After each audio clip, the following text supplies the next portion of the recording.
You know, people often ask me a question that sounds simple at first. How do magnets work? And when I hear that, I always smile. Not because it's a silly question, but because it's one of the most wonderful questions you can ask about nature. If you hold two magnets close to each other, one might pull the other toward it. Flip one around and suddenly they push away. You can feel the force. Something invisible, something you can't see, smell, or hear, yet it's real enough to move matter. We call that magnetism. But that word doesn't explain anything. It's just a label for something mysterious that happens in the universe. So what's really going on? Let's start small, very small, at the level of atoms. Every atom has electrons orbiting around a nucleus. These electrons aren't little planets spinning around the sun. That picture is outdated. They behave more like fuzzy clouds of probability, regions where an electron might be found. But these electrons carry charge, and when something with charge moves, it creates a magnetic field. So, inside every atom, there are tiny magnetic fields being generated by moving electrons. Now, in most materials, the little magnetic fields of all the atoms point in random directions. One atom's magnetic moment cancels out another's. The overall effect, no magnetism. But in special materials like iron, cobalt, and nickel, the atomic fields can line up. When many tiny magnetic moments all point the same way, they combine into one strong field. Suddenly, that chunk of metal becomes a magnet. It's like a crowd of people all deciding to face the same direction at the same time. Individually, they're random. But together, they create order. And that order becomes visible as magnetism. You can imagine domains inside the metal, like neighborhoods where atoms are aligned. When all the neighborhoods face the same way, the whole city becomes a magnet. When they point in random directions, it loses its magnetism. But what's really strange is that this force, this magnetic pull or push, happens through empty space. There's no rope, no string, nothing physically connecting the magnets. And yet, one knows the other is there. How? For centuries, scientists struggled with this. Newton, when describing gravity, said something similar: one body attracts another at a distance. But he didn't like that explanation. He thought action at a distance, forces without contact, sounded absurd. Then came James Clerk Maxwell in the 19th century. He discovered that electric and magnetic fields are two sides of the same coin. A changing electric field produces a magnetic field. A changing magnetic field produces an electric field. Together, they weave through space as waves, electromagnetic waves, which is what light actually is. So in a way, when two magnets interact, what's happening is that each one creates a magnetic field in the space around it. The other magnet feels that field and responds. You might say, okay, but what is a magnetic field? Well, we can describe it mathematically. We can measure its strength. We can map its direction. But what it is, in a deeper sense, that's not something physics really explains.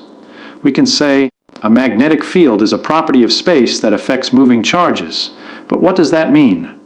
What does it mean for space to have a property? At some point, the words stop feeling like explanations and start sounding like descriptions. You see, when you ask, how does magnetism work? We can tell you how it behaves, how strong it is, how it changes. But if you're asking, why does nature have this kind of force at all? That's a different kind of question. And that's where things get interesting. Because when you try to understand the universe, you eventually hit a point where the questions go deeper than the words can reach. Why do electrons have charge? Why do opposite charges attract? Why do aligned spins produce magnetic fields? Why do we have these laws and not others? Physics doesn't answer why. In the philosophical sense, it only describes how. When you put a compass on a table and it points north, that's the Earth's magnetic field interacting with the needle. You can explain it with equations, predict it, use it to navigate. But if you ask why this field exists at all, you're already beyond the reach of measurement. You're asking a question about the fundamental structure of reality. Let's go back to those two magnets. You can feel the force pushing or pulling. If you try to hold them close together, your muscles tense, and the magnet pushes your hand back. What's happening there? Your hand has atoms. The magnet has atoms. The electrons in each repel each other, because like charges repel. The electromagnetic field around those electrons prevents the atoms from overlapping. You're literally feeling the structure of quantum fields resisting your push. In a sense, you're touching the invisible skeleton of the universe.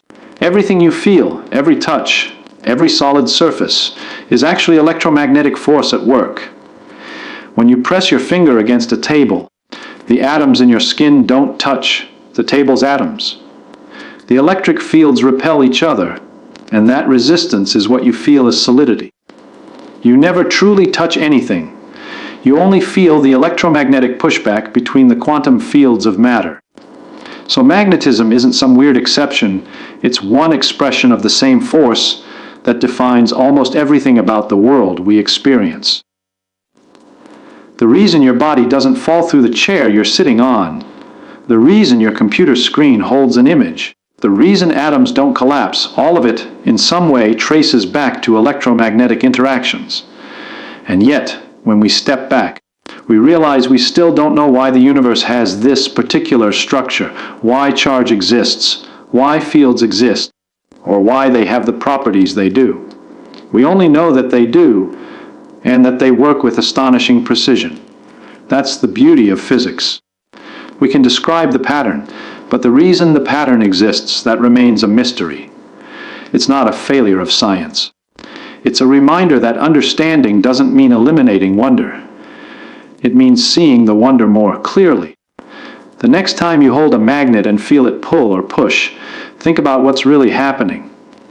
Invisible lines of force stretch through space, born from the quantum spin of countless electrons, woven into the fabric of the universe itself. You're not just feeling a force. You're feeling a conversation between fields, a dance between particles that has been going on since the birth of the cosmos. And maybe the real question isn't, how do magnets work? Maybe the real question is, why does the universe allow such beautiful interactions to exist at all? That's where physics meets philosophy, in the space between what we can explain and what we can only marvel at. Magnetism isn't just a force. It's a reminder that reality is deeper, stranger, and far more connected than our everyday senses can ever show us. When you feel that invisible push or pull, you're touching the mystery of existence itself. Mystery you can feel. You pick up a magnet and bring it close to another one. Suddenly it moves, either pulls toward or pushes away. No strings, no contact, nothing visible between them. But you can feel the force. That's strange, isn't it? You can feel something that's not there, at least not in the ordinary sense. This invisible push or pull is so common that we forget how extraordinary it really is. We can give it a name, we call it magnetism. But names don't explain things. A word is not an understanding. So when someone asks, how do magnets work? The honest answer isn't a sentence. It's a journey. Let's start the journey from the smallest scale we know, the atom. Every atom has a nucleus surrounded by electrons. These electrons are charged particles, and moving charge creates magnetism. That's the first clue. Inside every atom, there are tiny magnetic fields created by those moving electrons. In most materials, all those little atomic magnets point in random directions. One cancels another. The result, no noticeable magnetism. But in special materials like iron or cobalt, groups of atoms align. Their tiny magnetic moments all point the same way. Millions of microscopic magnets line up to become one unified force. A magnet is born from that order. When the invisible chaos of the atomic world aligns, something visible, something powerful emerges. And the mystery deepens when we realize that power acts through empty space. The force through nothing. Two magnets interact even when there's nothing between them. No wires, no particles visibly traveling back and forth, yet one feels the other. How? In the 1600s, Newton faced a similar problem with gravity. He said every object pulls every other object, but he didn't like the idea of action at a distance. He admitted he didn't know how it worked. Magnetism was the same puzzle until James Clerk Maxwell arrived. Maxwell discovered that electric and magnetic forces are connected, two sides of one phenomenon. A changing electric field creates a magnetic field, and a changing magnetic field creates an electric field. Together, they form electromagnetic waves, and that's what light is. So when one magnet interacts with another, it's not magic. Each magnet changes the field around it.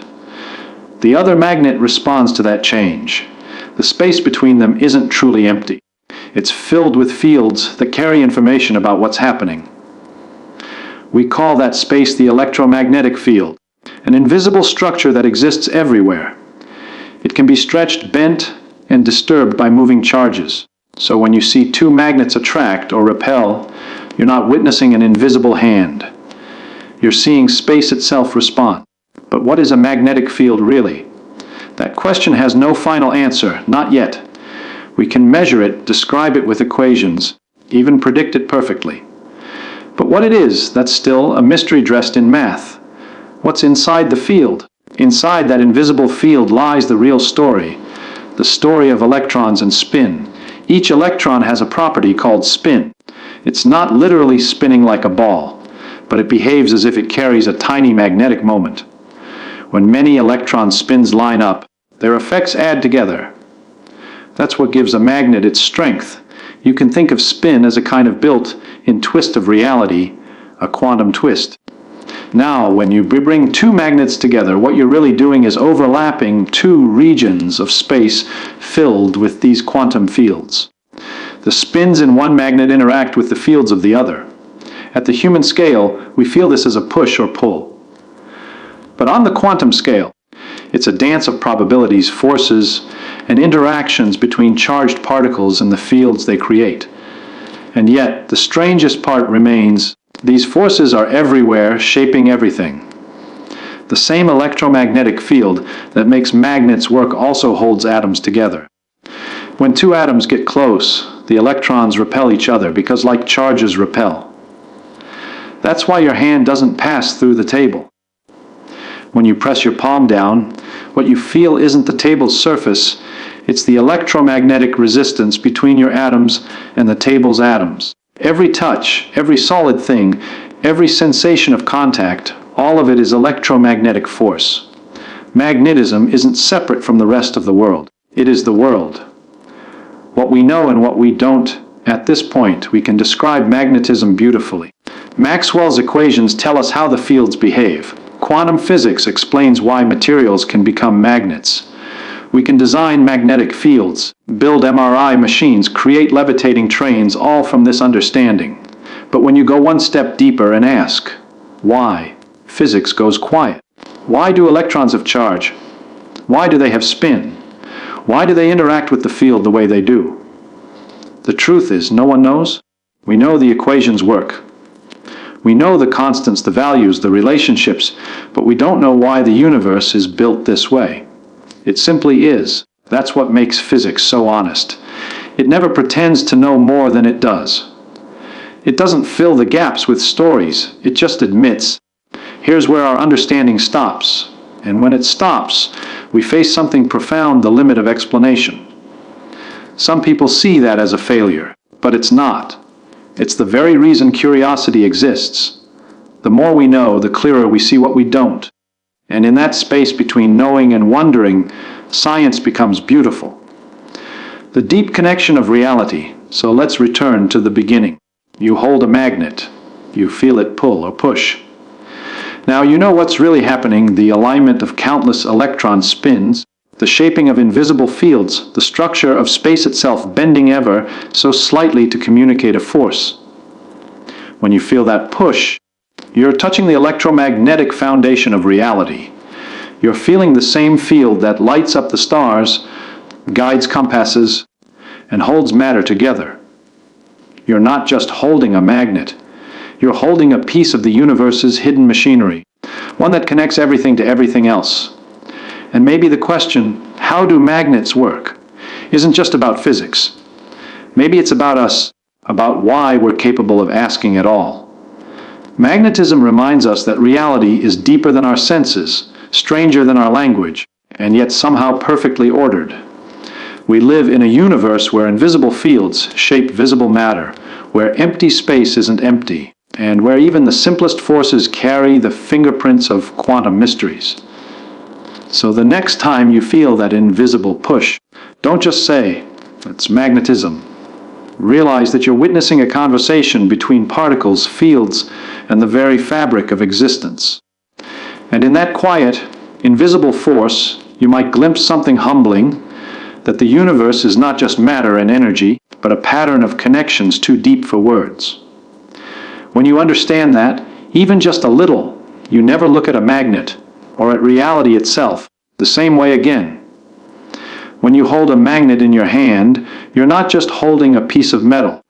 You're holding a mystery that stretches from the smallest particles to the structure of space itself. What you feel as a simple push or pull is really the whisper of electrons, the alignment of invisible fields, the conversation between charges that never truly stop talking. It's the same interaction that holds your atoms together, that shapes light, that gives structure to every physical thing you've ever touched.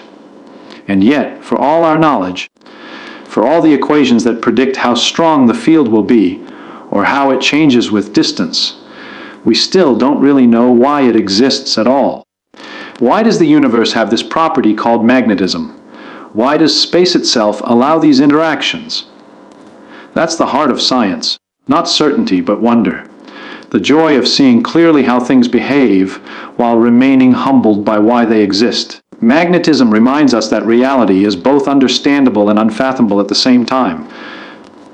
The more deeply we look, the more we realize that understanding doesn't erase the mystery, it deepens it. So the next time you feel a magnet pull or push, pause for a moment. You're not just feeling a force, you're feeling the architecture of the universe in action. Invisible fields, quantum spins, electric charges, all woven together in perfect balance. And maybe that's the most astonishing part, that out of all this invisible structure, we emerged. Curious beings capable of asking why magnets work, and in doing so, catching a glimpse of the infinite complexity that made us possible. That's not magic, that's physics, and it's beautiful.